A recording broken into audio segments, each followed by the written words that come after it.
North Korea has labeled its recent failed attempt at launching a spy satellite a serious failure, while vowing to make another attempt in the near future. This marks a rare occasion where the regime has admitted shortcomings, but what are the possible reasons? Our foreign affairs correspondent Bae Eun-ji tells us more.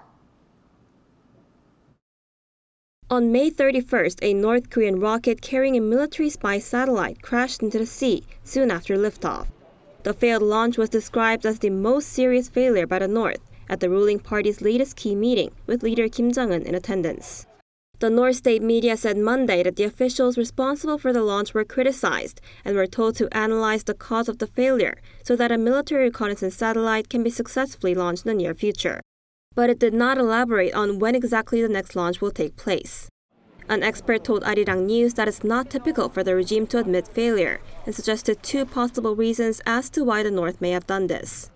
Firstly, because it's obvious that the launch failed, as South Korea has already retrieved parts of the rocket and the information might have leaked to the North Korean public. And secondly, it needs North Korean scientists to take risks in order to make the regime's space program successful.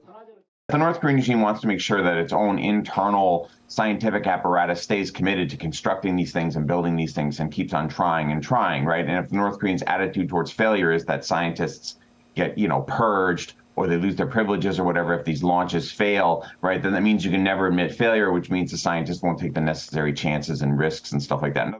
He also added that this is what makes the current Kim Jong-un regime different from the previous regime. Kim Jong-un is a little bit more aware that these things aren't always going to go smoothly, and he's willing to admit that. And that should help, in the long term, that should help the program be more successful. Bae Eun-ji, 아리랑뉴스.